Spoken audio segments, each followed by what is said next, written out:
Hi, thanks for tuning in with this message. This is a collective message for the solstice and for Cancer season. I'm recording for you on June 21st, 2025. As an astrologer, I work with a lot of information. I'm a person with a ton of air element energy and a strong Mercury placement in my natal chart, and I can get really into information and thinking and talking about information. But it is Cancer season now, and I need to tell you how I feel, because what I'm feeling in the symbols of current astrology feels very loud and very clear, and I just want to be direct with you. I don't want to get caught up in telling you about dates and aspects or the backstory behind the symbols that I'm associating to right now. So I'm going to speak to you from my heart and from my gut. And if you want more information about anything I'm saying, I taught a 3.5-hour workshop last weekend on a lot of the current astrology. It's available now to Embodied Astrology members, and we'll be releasing some segments of it on the podcast soon. You're also always welcome to ask. You can comment. I do read my comments and I will respond. You can DM me. You can get in touch in another way. I'm always happy to share information. But for now, I'm just going to share how I feel. So as always, take what works, leave the rest, and make the meanings that are most meaningful for you. I feel, and maybe you feel this way too, that humanity is at a crossroads. I feel that we have arrived full circle in some cycles that have been spinning us around for centuries and even millennia. I think that no matter what kind of people we are, it's always easier to point fingers at other people and see where someone else has it wrong, and that it's much, much harder to look within and grapple with how we're also culpable and capable of everything we want to judge about anybody else. The levels of violence and greed that have gripped human consciousness are staggering and truly devastating. Anywhere you go, everywhere around the world, you will find people abusing other people extremely and abusing everything that people need to stay alive and definitely what we need to thrive. There is nowhere on earth where human short-sightedness, greed, and violence have not damaged the land, the plants, animals, soil, minerals, water, and air to some extent. As a species, we have messed with literally all of the Earth's systems. We have created and manufactured the consequences of the climate catastrophes that are worsening and on track to exponentially intensify in the coming years and near future. We have become our own worst enemy. Now, I know that some of you are already feeling bothered by the ways I'm saying we, because it truly hasn't been all of humanity who've made these problems or made them as bad as they are. It's actually been relatively small groups of people who've made the worst and most short-sighted decisions that have led to the worst and most comprehensive consequences, which has in turn largely fallen on the shoulders of much larger groups of people who never signed off on those decisions or wanted to participate with them in the first place. The kinds of decisions I'm talking about are the ones that pit small, self-serving interests against entire communities and ecosystems. These kinds of decisions have been made in the names of God, democracy, freedom, capitalism, the right to defend oneself, and other guises of moral authority and individualist meritocracy. Decisions like these have been at the root of immense land grabs, centuries of body snatching, and generations of theft of life and livelihoods. Decisions like these have polluted all of Earth's bodies of water and the air we share. They've decimated soil, destroyed countless species, injected tens of thousands of plastic particulates into our bloodstreams, filled our tissues with forever chemicals, ripped families and communities apart, and robbed all of us of the opportunity to truly experience what could be good here on Earth. And the thing is, it could be so good. Before market economies, privatization of land and resources, before the normalization of enslavement and plantation mindsets infected everywhere, human beings lived for millions of years with subsistence systems, taking and producing what we needed, not obsessing about accumulating everything we wanted. I know that everywhere has had its problems. I know that no place is perfect. I also know that across the globe and to this day, there are communities that prioritize the good things in life: well-being in body, mind, spirit, and relationships, care of the earth and its elements, play and pleasure, time to rest and relate, art, beauty, and meaningful connections with what's greater than any of our singular lifetimes. And even now, within market economies, in cities and nations where corporations back all the politicians and nothing is freely given or easy to receive, so many individuals and communities practice ethics of reciprocity. So many are practicing mutual aid and collective care, and so many are showing us daily that it's actually easier to make life better for each other than to fight for only our own comfort and stability. Time and again, historically and in contemporary times, humans prove that when we care for each other and share what we have, there's plenty. No matter where you go, no matter how bad the traumas, there's always people who know that when we orient our perspectives and initiate our actions from solidarity with life and respect for what keeps us living, life can be really good. They're the people who are feeding each other, taking care of each other's kids and families, sharing what they have, and strengthening friendships and community ties because they know that this is where the true wealth and true happiness actually are. And that is exactly what dominator systems and supremacy mindsets try to destroy. Because if we have each other, then we don't need them. If we care for the earth cares for us. We are literally alive inside the most generous, magical, beautiful gift of a home. This place where we live gives us water, abundant food, breathtaking beauty, and infinite possibilities and opportunities to travel, expand, and be inspired, all for free. When we care for each other, there's plenty to go around. Contrary to popular belief, there actually are not housing shortages, food crises, or any kind of lack of numbers when it comes to people who can care for injuries, ailments, aging, education, or any of the things that we need. Anything you've heard about such shortages is manufactured because there are currently more empty houses than houseless people. There's more food that goes to waste than is actually needed to feed people. And there are enormously more resources that get pumped into incarcerating people that could go to educating them. And even within these conditions, where most people are spread way too thin, trying to make ends meet inside of systems that were never designed for our satisfaction or fulfillment, and always meant to prop up and pad the pockets of the ultra-wealthy and their associates. Even in these conditions, time and again, you'll hear stories or experience yourself how when a crisis comes, people are actually pro-social. That means that people know how to give, help, hold, and pitch in. We know how to show up for each other inherently, instinctually. And if you don't know that, all you need to do is look on the ground at the footage coming from the people who are in Los Angeles, who are in the streets in Chicago, or the big cities where the military is currently occupying and invading them. All you need to do is look at firsthand footage of people in Gaza caring for each other when the world is literally falling apart around them. While politicians and corporate heads feed us lies about how other people aren't to be trusted, if we pay attention to what people on the ground are actually doing in communities that are the worst affected and most systematically targeted, we'll often see people risking everything to care for each other and share what they have. What we don't see is this happening in communities where comfort and stability are what's expected. In those communities, people stay isolated and insulated from one another. In those kinds of communities, we mistrust each other in order to continue to buy what we think we want and think we need. Because when we show up for each other and when we share what we have, we become immensely dangerous to the powers that be.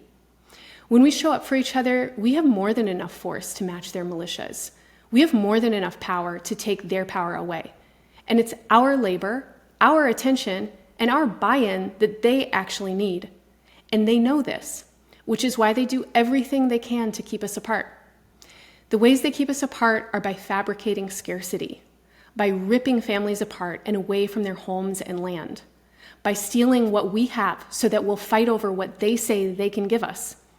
They profit by getting into our egos and insecurities.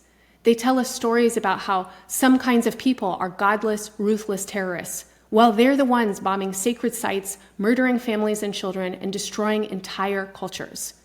They tell us stories about how some kinds of people are coming in to take our jobs, our homes, and our freedoms, while they're the ones who are outsourcing and automating everything, bailing out big banks after mass evictions, and mining all of our data for their surveillance systems. They'll tell us stories about racial differences, gender ideologies, and religious wars while they continue to construct and enforce separation, misperception, and outright bigotry. Which brings me back to where I started. which is full circle and a crossroads. Humanity has a choice. That means you, that means me. The choice we have right now is about how human we're willing to be. Because even though in many cases the they in all of this seems starkly different than the we, these attitudes and energies are pervasive, persistent, historic, and at this point, very nearly universal in some way, shape, or form. Anywhere where women are subjugated, oppressed, and not allowed rights to their own bodily choices, these problems exist. Anywhere that demonizes queer, trans, and gender nonconforming people, these problems exist. Anywhere that pigmentocracy pervades and lighter-skinned people are generally more protected, respected, educated, and given access to wealth than darker-skinned people, these problems exist. Anywhere where caste systems designate some groups of people as expendable while other groups are deemed more worthy and worthwhile, these problems persist. Anywhere that humans uphold our own supremacy and choose to prioritize our profit over the well-being of Earth's living systems, these problems proliferate.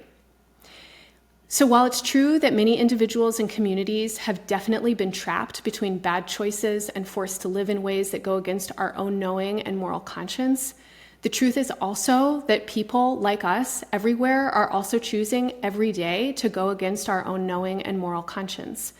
Because most of us, if not all of us, are bound up and complicit in these systems of harm. Most of us, if not all of us, have turned away from what we feel aren't our battles, our responsibilities, our concerns. If it's not affecting us directly, it is easy to disregard it. But here's the thing. If we don't learn how to truly take care of ourselves, and that means all of us, then we're going to continue to be uncared for. And that means all of us. And the levels of harm at this point are too great for anyone to escape.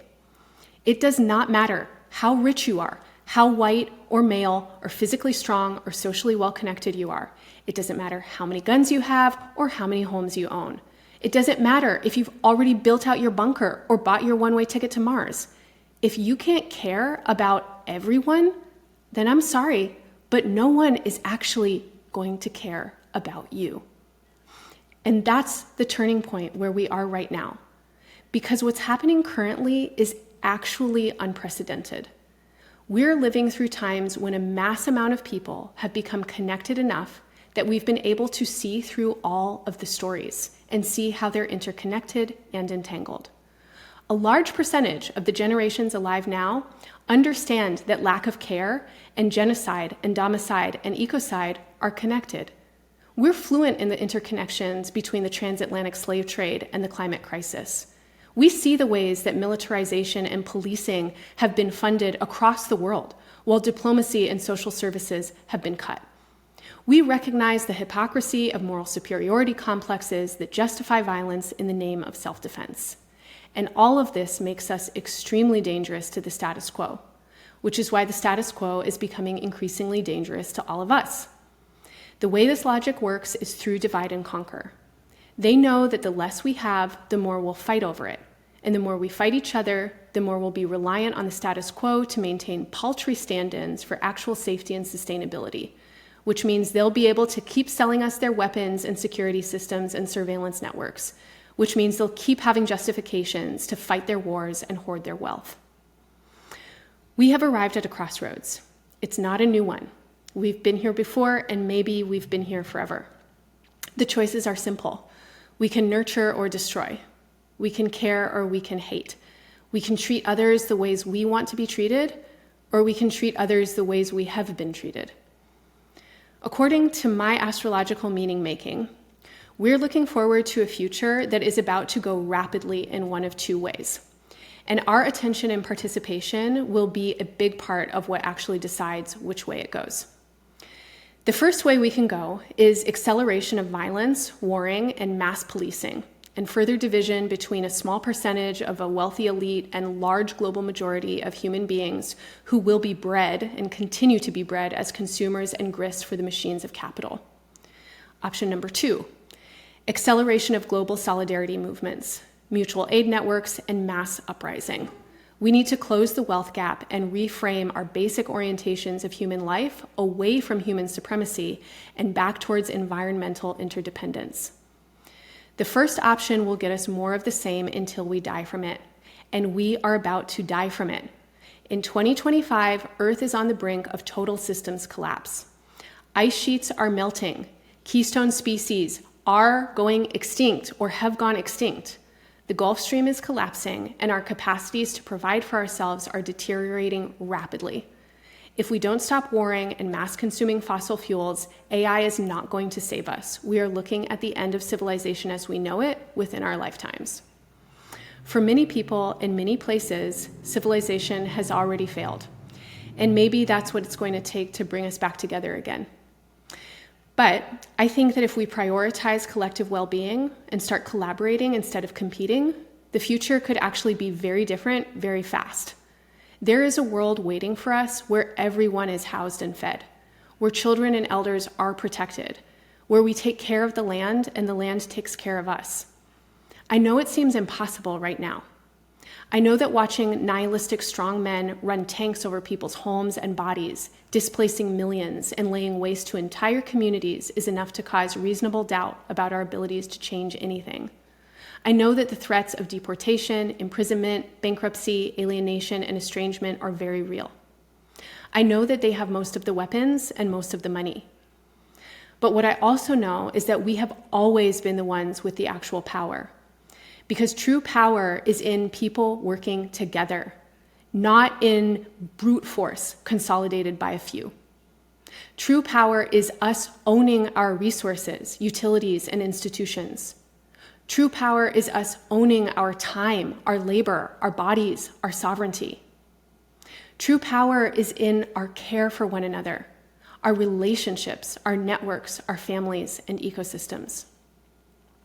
So my Cancer season message for you, for all of us, is this. The next year is one of the most important years in any of our lifetimes.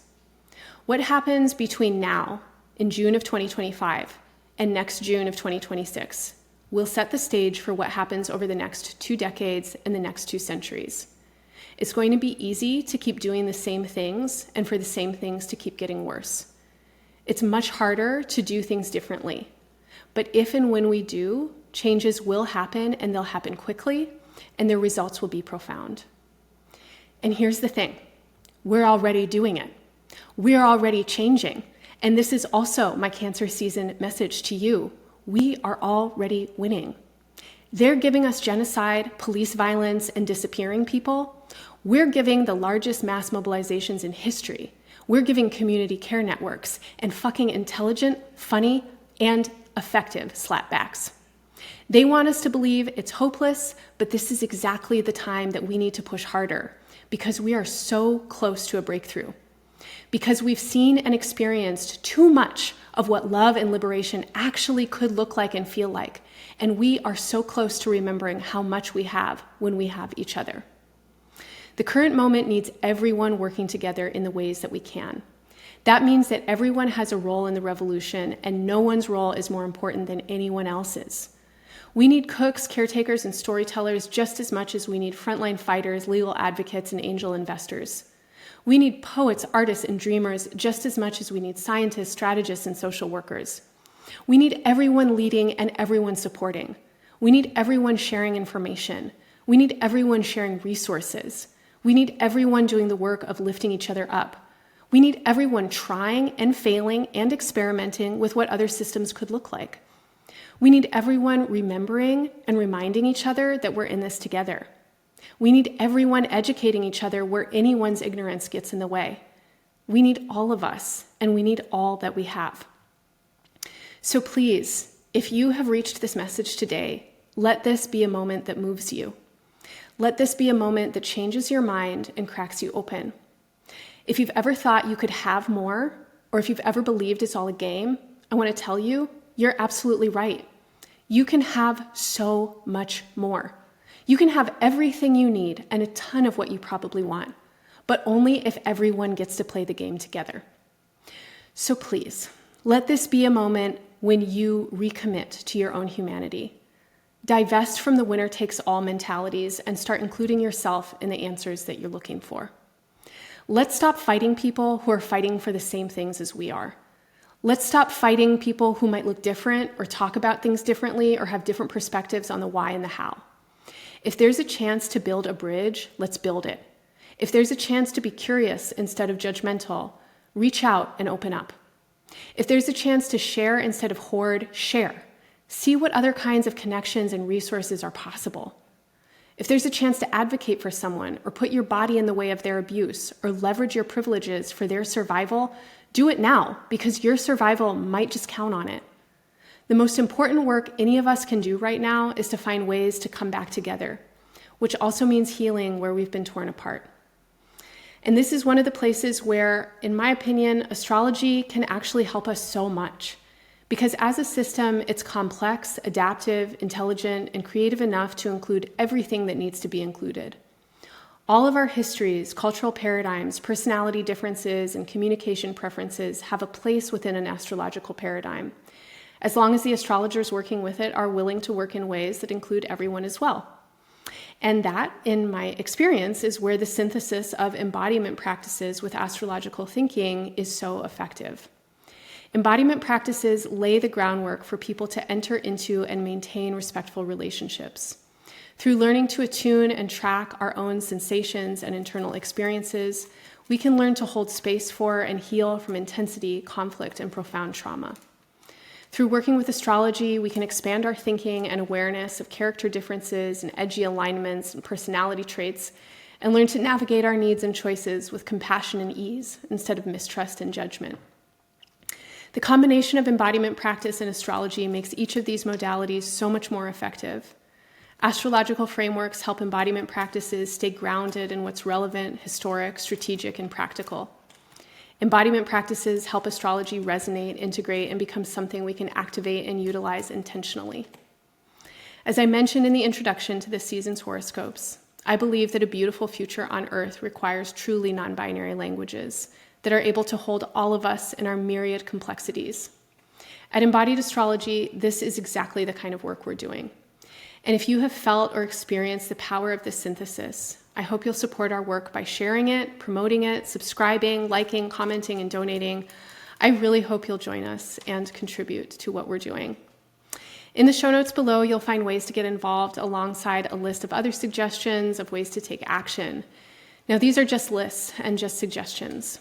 The biggest way you'll make a difference is by tuning in with what is most authentically, genuinely in your heart and in your spirit, and letting those messages guide you towards the behaviors and beliefs that create a truly kind and caring sense of home for yourself and everyone and everything that your notion of self relies on. And that's one of the things that astrology is made for. So I'm going to sign off with this. There are no saviors coming.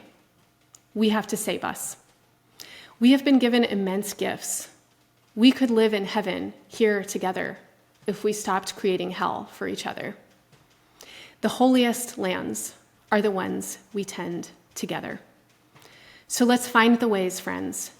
We have exactly what we need when we have each other.